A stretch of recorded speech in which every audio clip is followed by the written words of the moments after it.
Bom dia aos meus amigos e conterrâneos aí em Curitiba. É um prazer muito grande estar com vocês nessa manhã.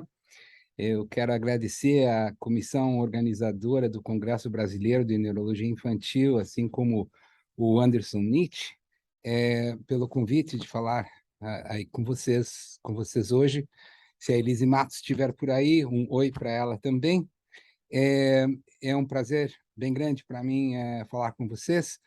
É, eu vou partilhar aqui os meus slides, mas antes eu gostaria de lhes dizer que o que vocês estão ouvindo em português é uma ilusão. Eu falo suficientemente bem em português para talvez ir no supermercado comer um pastel aí em Curitiba, mas para fazer uma palestra é um pouquinho mais difícil, já que eu saí do Brasil quando era uma criança. Assim que eu vou precisar da paciência de vocês hoje, a comissão organizadora pediu para eu fazer a palestra em português, então eu vou fazê-la. Vocês vão rir bastante, mas espero que, da mesma maneira, vocês possam compreender um pouquinho da ciência que eu gostaria de apresentar a vocês hoje. Aqui vamos, então, vamos partilhar, então. Eu espero que vocês estejam vendo bem.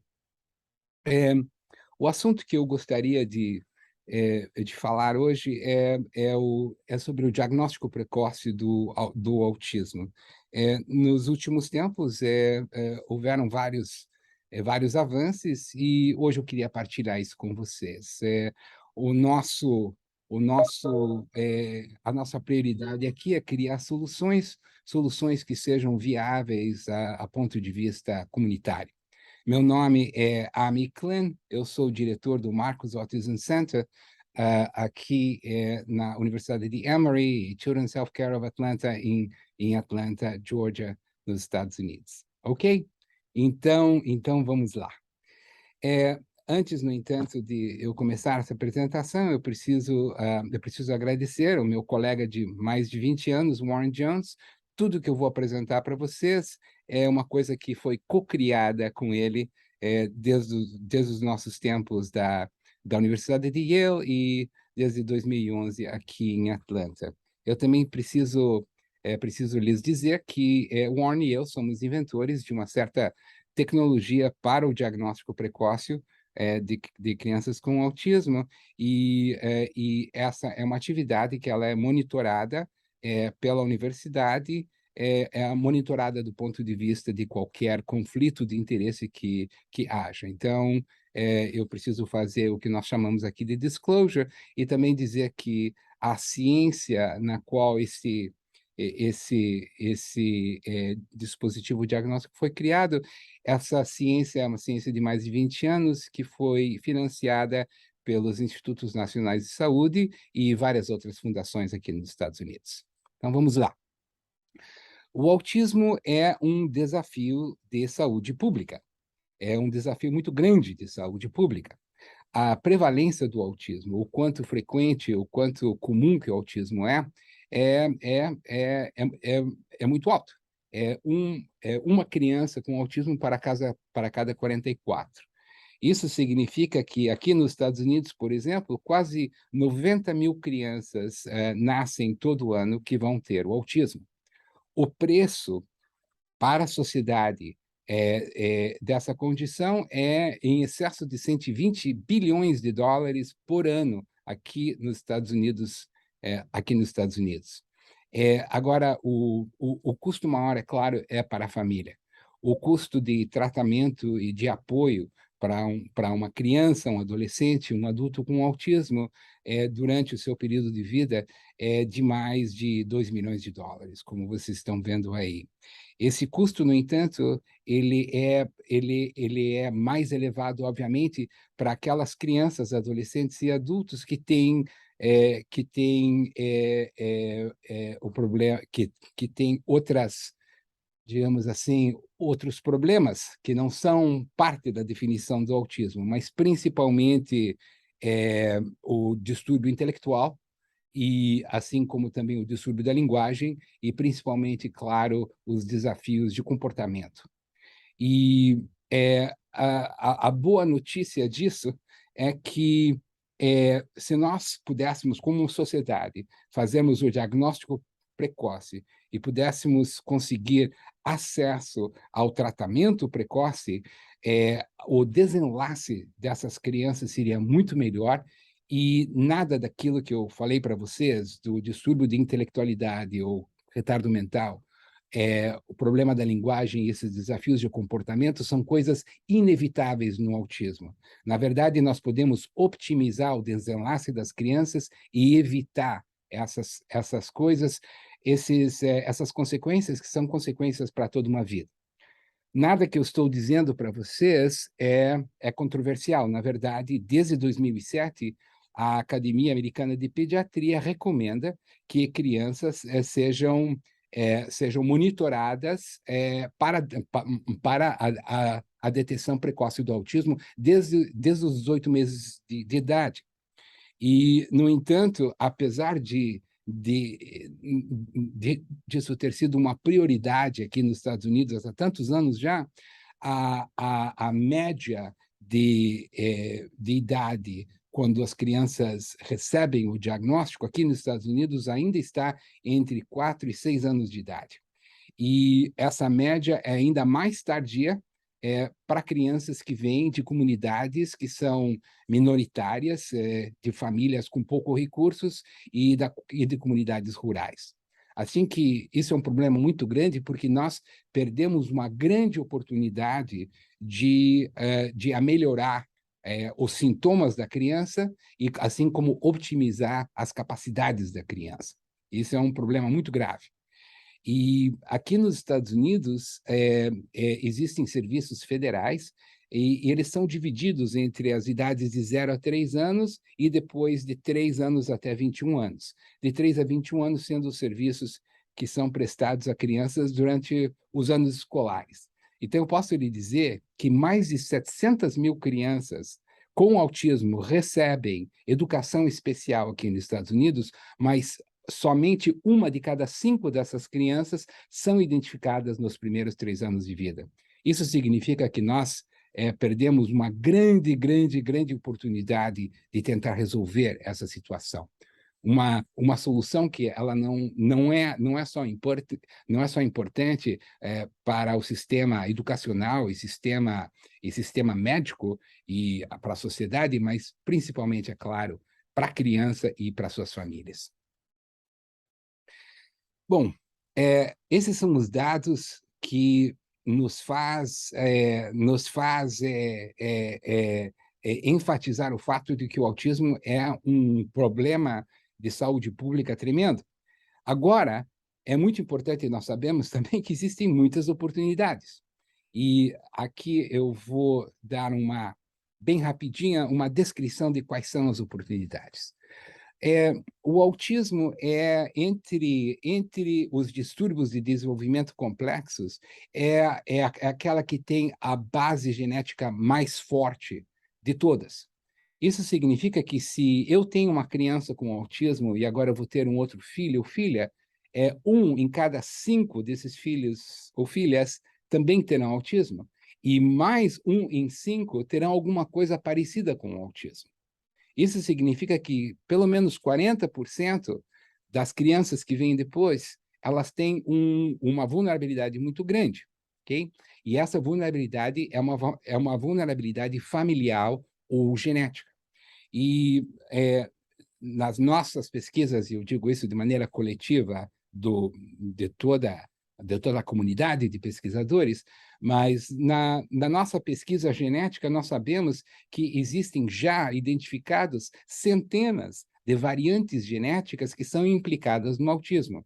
No entanto, não existe uma conexão direta entre o gene, ou a variante genética implicada, e a síndrome do autismo.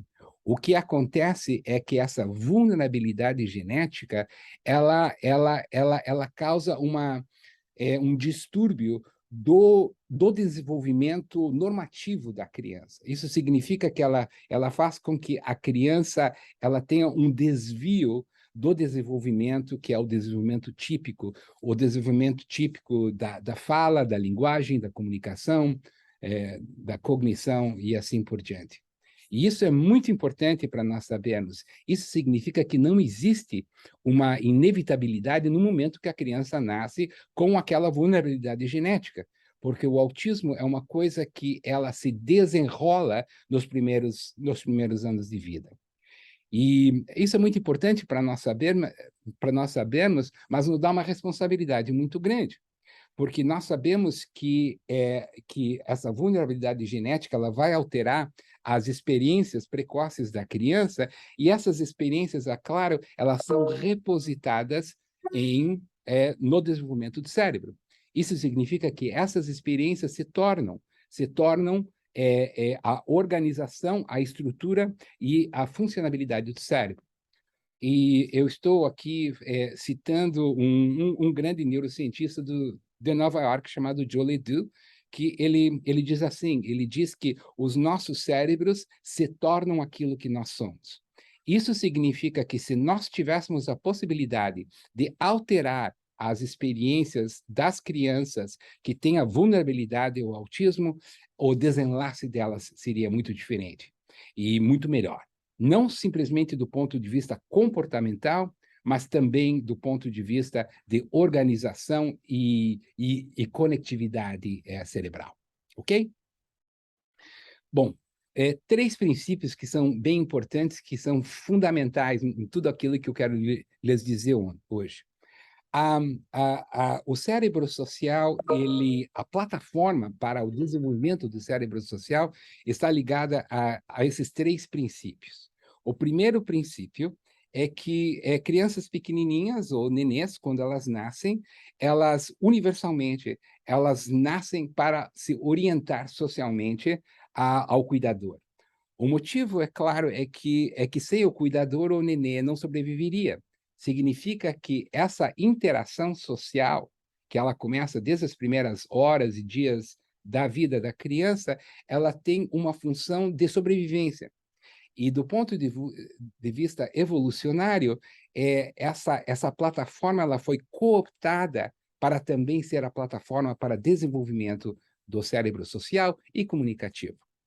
Desde as primeiras horas e dias de vida, as crianças se orientam, por exemplo, aos olhos dos cuidadores, se orientam à face, se orientam à voz, se orientam ao cheiro, se orientam ao movimento do cuidador, porque esses são sinais universais que trazem, que comandam a atenção do nenê. O nenê presta atenção no cuidador, o cuidador, obviamente, reage de maneira nutrindo essa dança, e tudo que é importante para o cérebro social acontece dentro dessa coreografia mútua que é estabelecida entre o nenê e o cuidador. O segundo princípio é o princípio de que esse contato com o cuidador não é simplesmente que o neném é exposto a esses estímulos sociais. É a interação contingente, recíproca, que leva o cérebro social avante. O que eu quero dizer? Eu quero dizer que a socialização é como se fosse realmente um jogo de tênis, onde um dá o saque e outro responde. E nessa interação, cria-se ciclos, esses ciclos contingentes entre a criança e o cuidador, que levam ao desenvolvimento de tudo, da vocalização, da fala, da linguagem, da cognição social, da comunicação e assim por diante. O terceiro princípio fundamental é a neuroplasticidade. Por que que isso é importante? Aqui vocês veem nesse slide como é que o nosso cérebro aparece quando nós nascemos. Parece espaguete. O que acontece é o seguinte, nós nascemos com o cérebro de maneira muito imatura. Assim que quando nós estamos celebrando o primeiro aniversário dos nossos nenês, o cérebro já dobrou em tamanho, e as conexões sinápticas, que é como se fosse um índice de organização, elas quadruplicaram aos 12 meses de idade. Por que que eu quero lhes dizer isso? Eu quero lhes dizer isso porque não existe uma outra fase na nossa vida onde existe mais plasticidade cerebral do que no primeiro ano de vida, nos primeiros 2 anos de vida.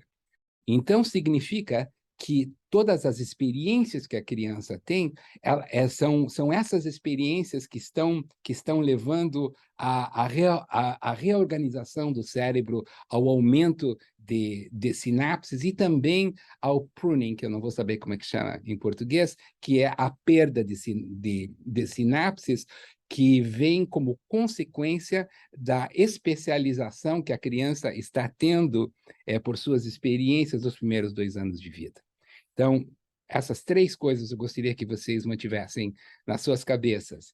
As crianças, os nenês nascem para orientar socialmente, o que leva à frente o desenvolvimento é a interação social recíproca, e nenês, elas têm uma coisa chamada neotonia, significa que, que o cérebro se mantém de maneira imatura por um maior período de tempo do que outras espécies, principalmente para que esses nenês sejam sensíveis aos estímulos e às experiências do ambiente, ok?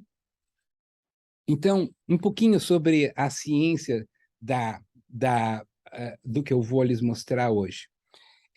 Há muitos anos atrás, nós fomos assim inspirados, do ponto de vista clínico, de que esse conceito era um conceito importante para nós podermos desenvolver e medir para termos uma melhor ideia do desenvolvimento social das crianças.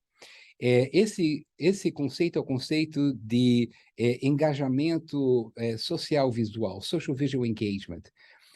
Isso tem a ver com a maneira com que as crianças olham ao mundo social e também aprendem coisas do mundo social à volta delas.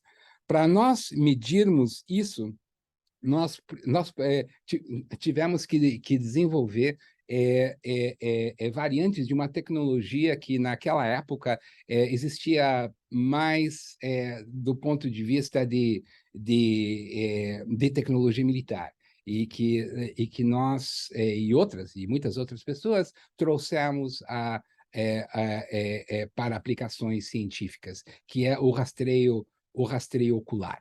Isso significa que nós podemos pegar, por exemplo, um nenezinho como esse aí, e nós podemos medir 120 vezes ao segundo ao que essa criança está prestando atenção, momento a momento a momento, ok? E aqui vocês têm nesse vídeo um exemplo disso. Então, você está vendo uma cruz, e essa cruz está mostrando para você exatamente onde é que uma criança de 2 anos de idade está olhando quando ela está vendo um vídeo como esse, tá? E eu coloquei esse vídeo para vocês em slow motion para que vocês pudessem ver isso de maneira mais clara, porque interações sociais, obviamente, são bem mais rápidas do que isso. Esse conceito de social visual engagement é um conceito que, em outras pesquisas que nós fizemos, ficou marcado que essa capacidade humana ela está sob uma influência genética muito forte. Então, aqui o que vocês veem são dados de uma pesquisa com crianças de 2 anos de idade, tá? E essas crianças de 2 anos de idade, elas viram vídeos de cuidadores ou de outras crianças, tá? E você pensa em termos de pares de crianças, e cada um do par viu esses vídeos em uma sala diferente, ok? E aqui o que você vê é o percentual do olhar aos olhos das pessoas que apareciam naquele vídeo, por exemplo, os olhos dos cuidadores. Eu só vou sumarizar isso com essas duas colunas aqui. Esses aqui são os resultados para gêmeos que são fraternos, que partilham 50% do seu DNA. E aqui são os resultados para gêmeos idênticos, tá? E esses gêmeos idênticos, eles são eles são cópias um dos outros do ponto de vista de seu código genético. E aqui o que você vê é o percentual de olhar aos olhos de um gêmeo e aqui de outro gêmeo. Você vê aqui que para os gêmeos fraternos, a concordância é de ponto 35, e a concordância para os gêmeos idênticos é de 0,91. A diferença entre a concordância que você mediu entre gêmeos idênticos e gêmeos fraternos vai te dizer o quanto fortemente esse comportamento é influenciado pela genética, tá? E nesse caso aqui é muito, muito, muito, muito, muito forte. São poucas coisas no mundo onde existe uma concordância tão grande. Isso significa que nós nascemos para nos apaixonarmos pelos olhos dos outros. Isso é um mecanismo biológico que crianças nascem com essa preferência pelos olhos dos outros, e o motivo, é claro, é que os olhos biologicamente foram criados por Deus ou pela natureza para atrair a atenção dos nenês. Isso é uma coisa genética, tá? E aqui vocês veem uma ilustração disso. Vocês estão vendo duas cruzes, não? E cada uma dessas cruzes dizem para você exatamente aonde que um desses gêmeos de 2 anos de idade estava olhando quando estava vendo esse vídeo, tá? Lembre que eles estão vendo esses vídeos em salas diferentes, tá? Esses são gêmeos fraternos. Você vê que existe uma certa concordância. Imagine que eles simplesmente estão vendo o vídeo, né? E agora vamos ver o que acontece quando dois gêmeos idênticos estão vendo esse vídeo social complexo. Lembre que eles estão vendo isso em salas diferentes. O que nós vimos é que é impressionante o quanto esses gêmeos idênticos eles mudam o olhar no mesmo momento, nas mesmas direções e no mesmo conteúdo social que o outro gêmeo, tá? Então, realmente, isso é uma coisa genética. E é uma coisa genética, e para nós isso foi um achado importante, porque nós sabemos que existe uma transmissão genética do autismo, mas nós não sabíamos até então o que era transmitido de uma geração para outra. E esses dados, eles tendem a indicar que essas predisposições sociais ou o distúrbio dessas predições sociais que são transmitidas entre gerações da mesma família. Uma outra coisa que nós descobrimos é que esse social visual engagement, esse engajamento social visual, ele é uma habilidade muito conservada na espécie. Nada teve digamos, um efeito de escultor tão forte dos cérebros de todos os primatas do que o fato de que nós vivemos juntos. Nós, os macacos, todos dependemos uns dos outros para sobreviver. Então, nessa pesquisa aqui, o que você vê na parte de cima é o percentual de olhar aos olhos em nenês que foram acompanhados de 2 meses até 24 meses. Isso aqui é a curva para os nenês assim que eles estavam crescendo, de 2 a 24 meses. Essa curva que você está vendo embaixo aqui, que é em preto, essa é a curva que foi obtida para macaquinhos. Também, quando eles foram acompanhados nas primeiras semanas e meses de vida. O macaquinho, ele cresce 4 vezes mais rápido do que um ser humano.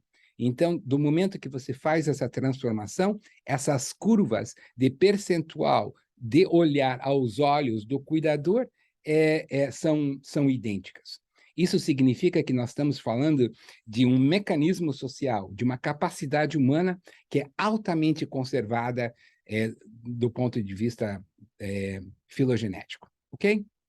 E a terceira coisa que eu queria falar para você sobre Social Visual Engagement, sobre o engajamento social visual, é que já em 3 grupos de crianças que nós acompanhamos nos primeiros 36 meses de vida,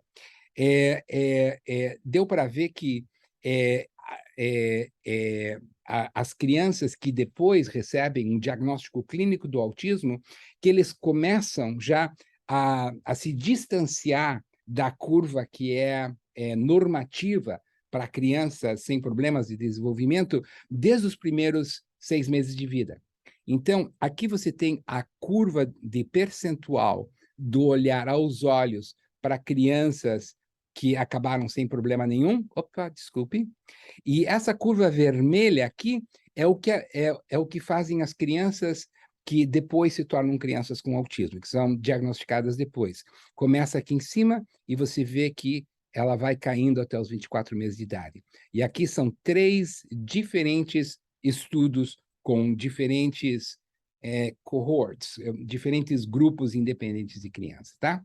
Então, nós sabemos que essa é uma capacidade crítica para o desenvolvimento social, e as crianças que eventualmente vão receber o diagnóstico de autismo começam a divergir desde os primeiros 6 meses de idade, tá?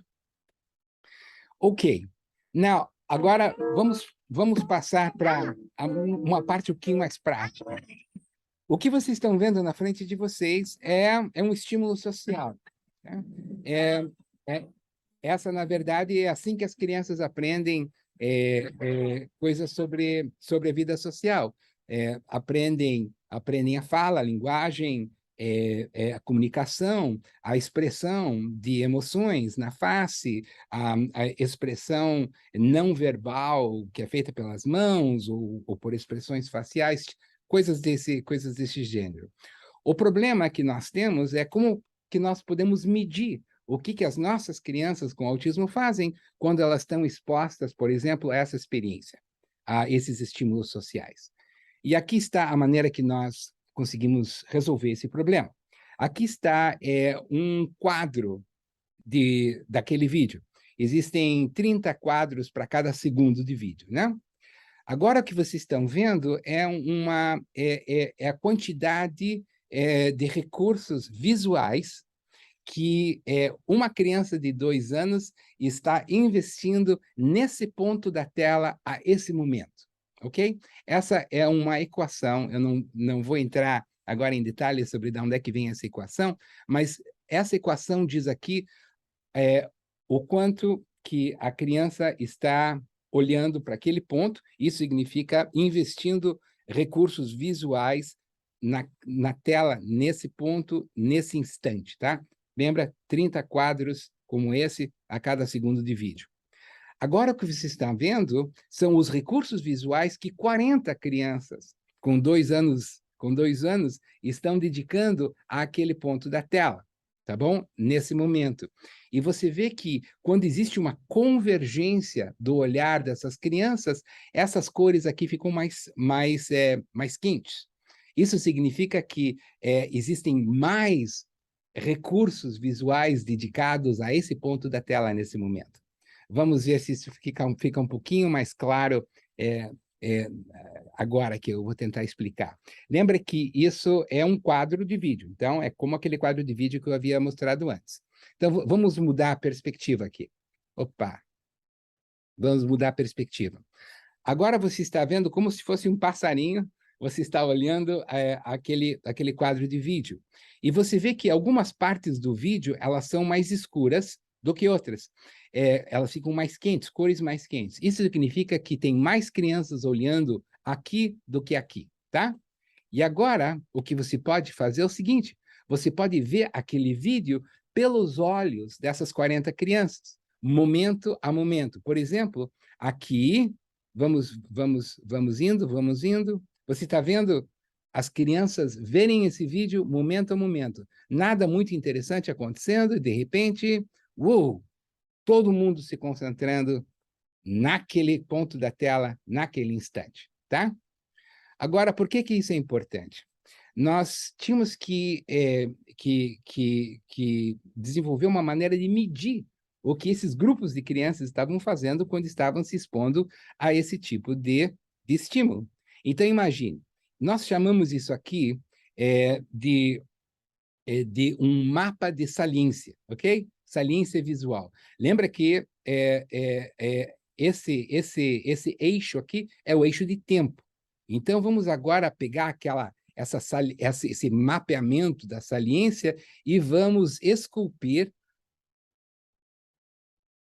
por tempo. Então, agora nós estamos esculpindo uma distribuição. Essa é uma distribuição espacial e temporal. Significa a space-time distribution. Isso aqui, na verdade, são estatísticas. E o que você está vendo aqui, quando fica vermelho, é que a maioria das crianças resolveram pegar e focalizar nesse ponto na tela, nesse momento, e continua aqui. Agora, nós chamamos isso de funis ou cones visuais, tá? E agora você está vendo o vídeo e você vai poder ver o que essas crianças, que eram crianças de desenvolvimento típico de 2 anos, estavam fazendo quando estavam vendo aquele vídeo que eu acabei de mostrar para você. Você está vendo aqui? Então, você está vendo esse funil de atenção? Isso significa que as crianças estão todas prestando atenção naquele lugar da tela, naqueles momentos, porque são coisas importantes que estão acontecendo para que elas entendam o que está acontecendo lá. Nós chamamos isso de forças de enculturação, enculturation factors. Isso significa que essas crianças estão sendo treinadas a prestar atenção a pontos que são importantes nesse vídeo, são pontos que são de importância para o aprendizado social, ok? Espero que esteja claro. Então, aqui vamos nós, eu vou parar aqui só para você ver. Está vendo que desse ladinho aqui, todas as crianças estão prestando atenção numa coisa que está acontecendo entre essas duas crianças. O motivo que todos estão prestando atenção aqui é porque elas foram capazes de reagir a um sinal comunicativo social do olhar dessa criança. Essa criança aqui está olhando para um objeto, está no meio dos dois, e isso chama-se joint attention. Isso significa partilhação, imagino, de atenção, que é um dos blocos fundamentais do aprendizado da linguagem, da comunicação e da cognição social. Então, isso significa que nós pudemos medir isso de maneira bastante sensível, tanto que nós vemos que esse grupo de 40 crianças foram capazes de nos mostrar que elas são capazes de pegar e reagir de maneira instantânea a um sinal social. Ok? Ok, vamos para frente. Esses cones ou funis de atenção, eles acontecem centenas de vezes num período de 5 a 6 minutos que as crianças estão vendo esse tipo de vídeo. E o que nós vimos é que essas crianças típicas de 2 anos de idade, quando elas estão vendo esses filmes, elas passam mais de 80% do tempo olhando a mesma coisa ao mesmo tempo, ok? Por isso que nós dizemos que isso é uma forma de entrainment, é uma força muito grande de socialização, ok? Então, vamos ver aqui um exemplo. O que vocês estão vendo aqui é esse funil de atenção para crianças típicas de 2 anos de idade, tá? Então, é assim que esse funil passa por esse quadro do vídeo. Então, vamos ver o que está acontecendo aqui. Agora, vocês estão vendo a Scan Path, que isso aqui são os olhares de crianças de 2 anos com autismo, tá? Verdes. Vocês estão vendo que está divergindo daquele funil? O que as crianças típicas estão vendo aqui? Estão vendo as emoções no rostinho dessa criança. O que essas crianças com autismo de 2 anos estão vendo? Estão vendo a porta daquele carrinho abrir e fechar. Isso significa que elas estão Elas estão vendo o mesmo vídeo, mas o que elas estão aprendendo daquele vídeo são coisas completamente diferentes, tá? Essas divergências, essas crianças com autismo, elas acontecem centenas de vezes no espaço de 6 minutos, tá? E, na verdade, nós pudemos medir isso. Em 5 minutos de vídeo, como esses que você viu, essas crianças com autismo de 2 anos, elas divergem mais de 500 vezes. E você tem que imaginar que cada vez que essas crianças estão divergindo do que é típico, elas estão perdendo uma oportunidade de aprender alguma coisa de importância social. Isso significa, claro, que as crianças com autismo não estão divergindo do que as outras crianças estão fazendo simplesmente no nosso experimento. Elas estão divergindo das experiências sociais a cada momento que elas estão vivendo, em contato com outras. Isso significa que, se você fizer uma extrapolação aqui, essas crianças estão perdendo oportunidades de aprendizado social, mais de 13 mil em 2 horas de exposição. Isso significa que as crianças perdem milhões de oportunidades do aprendizado social no período dos primeiros anos de vida. Isso significa, na verdade, é a definição do autismo. Aquela vulnerabilidade genética se torna a síndrome de autismo porque as crianças estão divergindo da experiência normativa de socialização. E nós podemos dizer o quanto que elas estão divergindo. Na verdade, milhares de vezes ao dia. Ok? Essa capacidade de quantificar a experiência social da criança, que nós resolvemos pegar e utilizar para criar um dispositivo experimental para o diagnóstico precoce do autismo. Então, o que nós fizemos?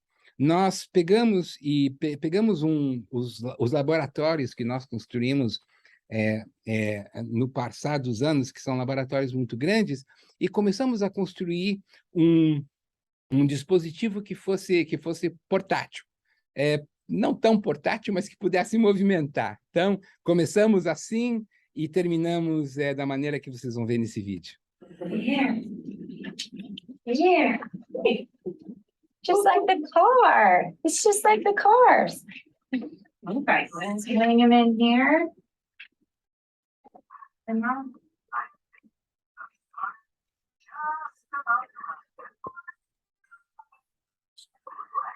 O importante desse dispositivo é que ele é completamente operado por um técnico. Isso significa que um dos grandes problemas que nós temos no diagnóstico precoce da criança com autismo é que não existem muitos clínicos que têm especialidade no autismo e que podem ver essas crianças. Por isso, a ideia era criar um dispositivo que ele aproximasse ao diagnóstico de um clínico experiente. You did such a good Então, job. vocês viram que Yeah, you ready to isso get é out, huh? operado por um técnico e Good todo o job, procedimento Betty. demora 12 You minutos, did so. ok? Como é que funciona? Bom, eu falei para vocês que nós utilizamos esses funis de atenção social, né? Bom, e daí o que nós fizemos? Nós obtivemos dados, esses dados dinâmicos, né? Para centenas e centenas de crianças entre 16 e 30 meses de vida. Essas são crianças que não têm nenhum diagnóstico, são crianças com desenvolvimento típico, tá? E esses são os dados que nós usamos. Momento a momento, o que essas crianças fazem quando elas veem esses vídeos sociais. E daí, nós medimos o que crianças com autismo, também entre 16 e 30 meses de vida, fazem quando elas veem esses mesmos vídeos. Vocês veem aqui, eu acho que a cor é vermelha, as divergências. Só que, como eu disse a vocês, essas divergências, elas ocorrem centenas de vezes durante o período que elas estão vendo esse vídeo, que é mais ou menos entre 10 e 12 minutos. Então, nós pegamos e criamos uma medida, somando todas essas divergências, para criar o que nós chamamos de um classificador diagnóstico. E daí nós pudemos comparar a performance desse dispositivo, esse esse classificador diagnóstico com a classificação diagnóstica que é feita por clínicos expertos no diagnóstico das mesmas crianças. Obviamente que essas duas partes do procedimento são independentes. Então, os clínicos não sabem, obviamente, os resultados que é feito do rastreamento ocular, e aqueles que fazem o rastreamento ocular não sabem qual é o status diagnóstico da criança de acordo com a avaliação clínica. Dessa maneira, é o que nós chamamos de double-blinded, ok? E daí nós comparamos isso e daí podemos verificar qual é a precisão desse instrumento, essa precisão diagnóstica. Mas nós queríamos obter mais do que isso. Nós também queríamos ter a possibilidade de usar esse mesmo dispositivo para aproximarmos dados da avaliação clínica. Para nós criarmos um programa de tratamento para uma criança, é muito importante saber o nível do autismo da criança, significa criar um índice de distúrbio social, né? Ou o nível de sintomas autistas, mas também, muito importante, nós temos uma ideia da capacidade verbal da criança e da capacidade não verbal de aprendizado da criança, ok? Então, o que nós criamos é a possibilidade, não tenho tempo para explicar como fizemos isso nesse instante, mas como usar o mesmo experimento que dura mais ou menos entre 10 e 12 minutos para nós também aproximarmos índices de severidade, que nós chamamos o índice do distúrbio, o nível do autismo e a capacidade de aprendizado verbal não verbal, ok? E daí nós fizemos vários trials, várias pesquisas clínicas. A ideia é, como eu disse, nós focalizamos em crianças pequenininhas, de 16 a 30 meses. A ideia é saber a precisão diagnóstica, a precisão desses índices de severidade. O primeiro estudo foi um estudo de mais ou menos mais de 1.000 crianças. 2/3 dessas crianças nos ajudaram a criar os módulos, os algorítmicos, né? A maneira como criar tecnologia, e daí nós utilizamos 1/3 desse grupo aqui para testarmos num grupo independente. Por isso que nós chamamos, esse é o nosso grupo de replicação. Depois que nós fizemos esse estudo, nós fizemos um estudo nacional em 6 diferentes lugares nos Estados Unidos, e daí foi realmente um estudo que nós chamamos de pivotal trial. Esse foi o estudo que foi utilizado pelo FDA, the Food and Drug Administration, que é a autoridade americana que aprova ou não aprova dispositivos médicos. Então, esse aqui foi o estudo já final que nós fizemos da validade dessa tecnologia, ok? Aqui, bem rapidinho, aqui tem os dados das crianças que participaram no grupo de descoberta e depois no grupo de replicação. São crianças, mais ou menos, uma média de 24 meses de idade, crianças com autismo e crianças sem autismo.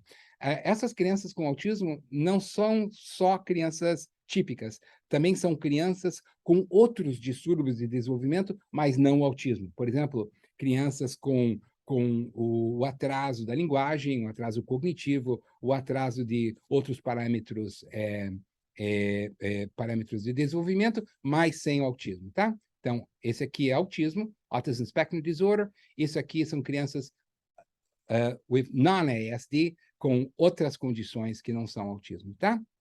E aqui estão os dados também para aquele pivotal trial, que foi aquele estudo final que nós fizemos. Ok, vamos direto para os resultados, tá? Então, não prestem atenção nessa coluna. Esse aqui são os resultados do primeiro estudo de replicação, que chegaram a uma sensibilidade de 80%, a especificidade de 82%, um valor preditivo positivo de 81%, um valor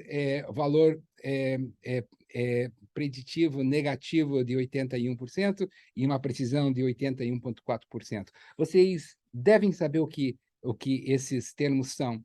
Isso aqui diz se a criança tem autismo, o dispositivo identifica. Isso aqui especificidade, se a criança não tem autismo, o dispositivo vai identificar a ausência do autismo. Isso aqui, esse aqui são conceitos que levam em consideração a prevalência da condição, e aqui está a precisão. Então, esses são resultados muito bons. São resultados que começam a se aproximar com um teste de strep, por exemplo, quando você leva a criança para ser vista pelo médico para ver se tem ou não está com uma inflamação de garganta. Isso significa que esses resultados são muito bons. E aqui estão os resultados desse estudo nacional que foi feito em 6 diferentes lugares. E você vê que os números são muito parecidos com esses números. Isso significa que agora essa pesquisa foi feita 2 replicações grandes em grupos independentes em lugares diferentes dos Estados Unidos. Aqui nós estamos agora à proximidade aos índices de severidade, aos índices de gravidade da condição. Aqui está o índice de distúrbio social. Nesse caso, nós estamos aproximando uma coisa que chama-se de ADOS, Autism Diagnostic Observation Schedule. O que isso aqui te diz? Que o nosso experimento de 12 minutos, ele é capaz de captar 78% da variação dos resultados do ADOS. Significa que ele está substituindo o ADOS. Isso aqui na replicação e isso aqui naquele teste nacional. E sobre a capacidade verbal, ele está aproximando um teste chamado Mullen Early Scales of Learning, que é um teste de desenvolvimento. Aqui a capacidade verbal, ele captura 73% da variação no estudo de replicação e aqui 88% no estudo nacional. Isso significa que ele está também substituindo o teste de capacidade verbal. E aqui está a capacidade não verbal, 55% na replicação, 77% no estudo nacional. Para nós, esses resultados foram muito importantes, porque isso significa que numa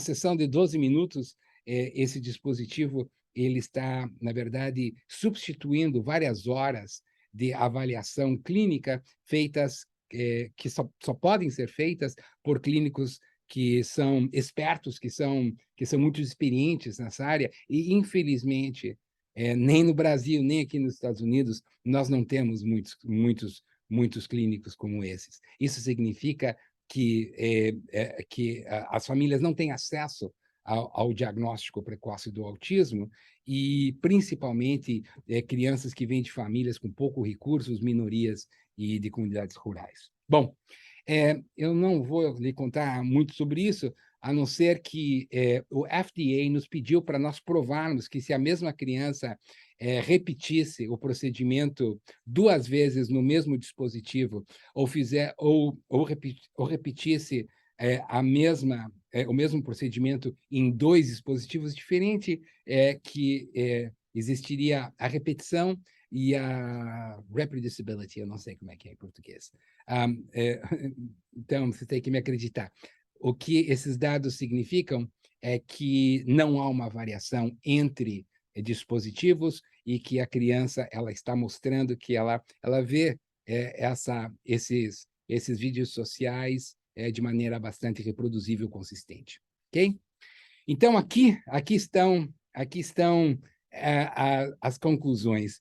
Entre 8 e 12 minutos, que a gente coloca uma criancinha de 16 a 30 meses para ver vídeos de outras crianças interagindo, esse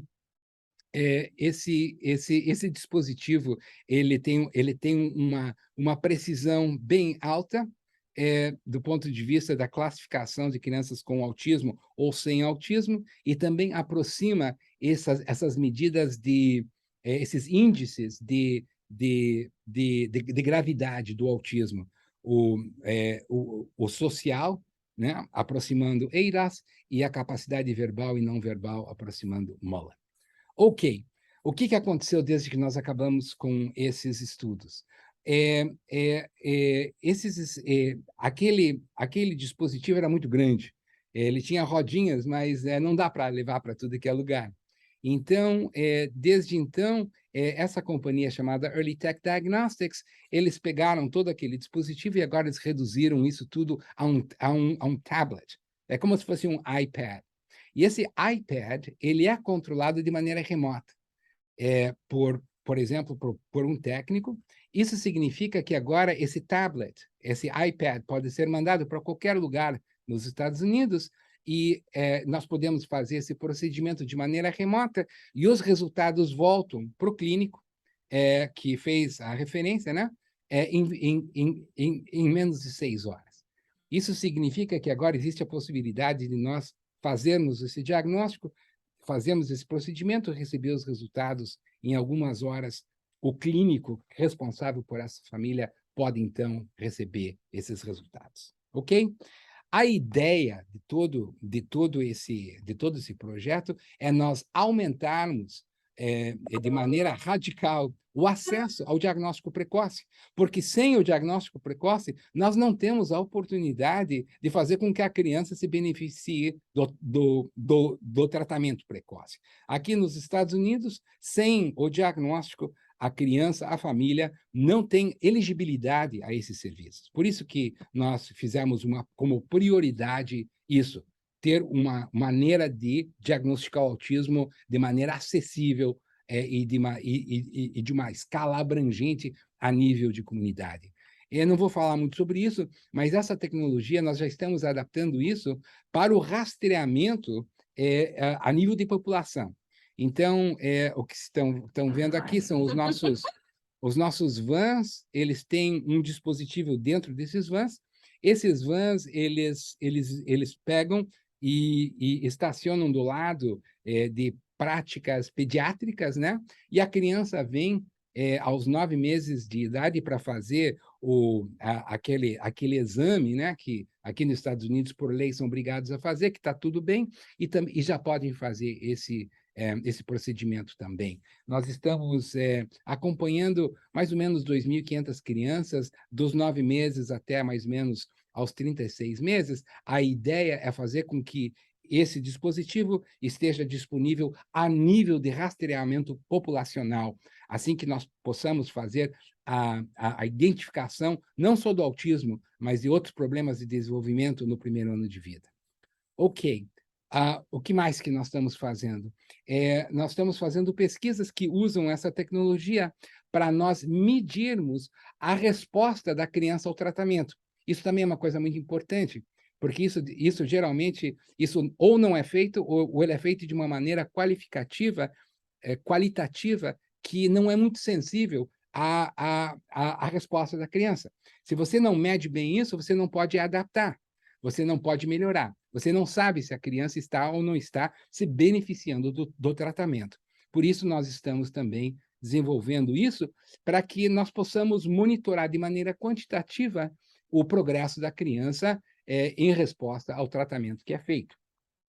Outra coisa que nós estamos fazendo é desenvolvendo índices que são bem específicos para tipos de tratamento que nós utilizamos, modalidades de tratamento que nós usamos para crianças pequenininhas.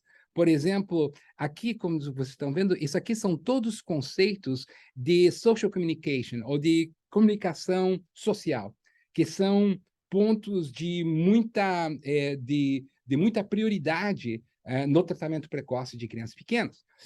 Criando esses índices, que são índices quantitativos de uma capacidade específica social comunicativa, nós vamos poder, então, dizer para a pessoa que está fazendo o tratamento aonde que a criança está no processo de aquisição daquela habilidade específica.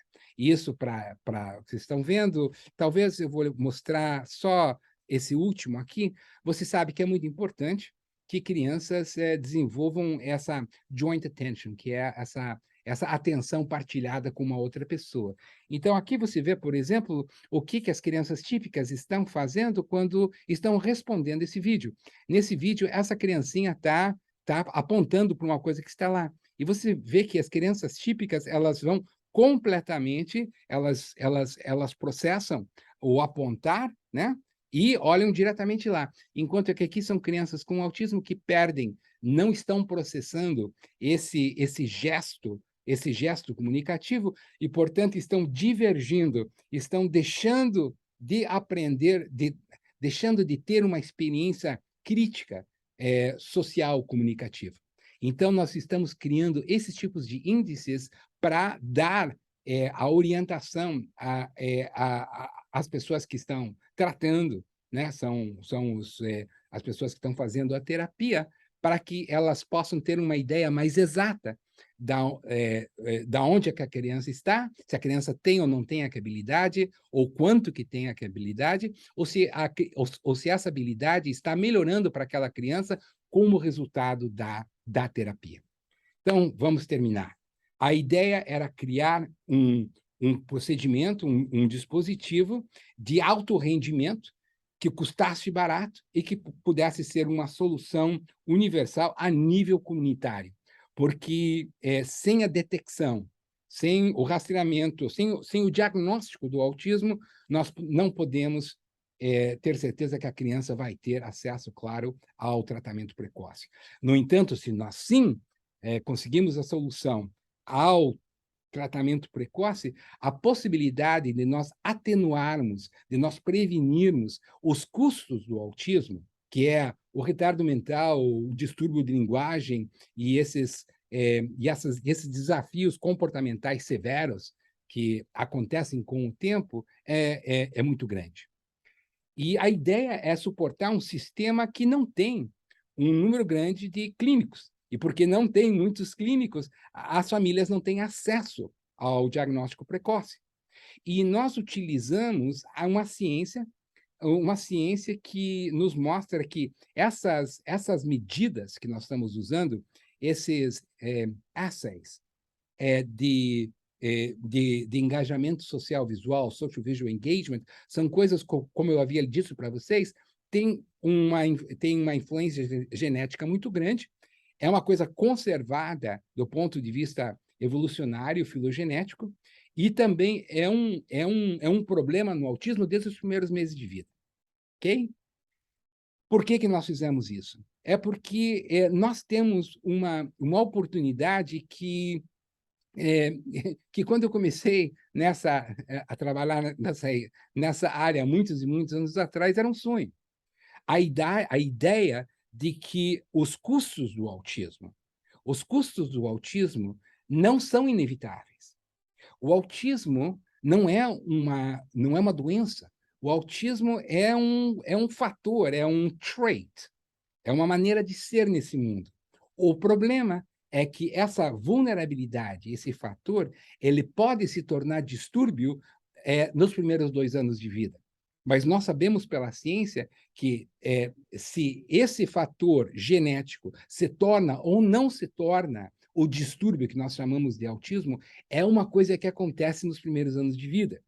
E nós podemos melhorar essa situação, porque nós sabemos que o autismo, na verdade, resulta dessa divergência do padrão de desenvolvimento típico de crianças. E as nossas crianças com autismo, elas divergem dessas experiências milhares de vezes ao dia. Nós podemos medir isso. Se nós conseguirmos colocar o tratamento precoce desde os primeiros anos de vida, a possibilidade de atenuar o desenvolvimento de sintomas e optimizar a capacidade de aprendizado da criança é muito grande. E se nós conseguirmos fazer isso, nós vamos estar mudando a narrativa do autismo, de uma narrativa que nas últimas décadas sempre foi uma narrativa de distúrbio, uma narrativa de atraso, para uma narrativa diferente, para uma narrativa de diversidade.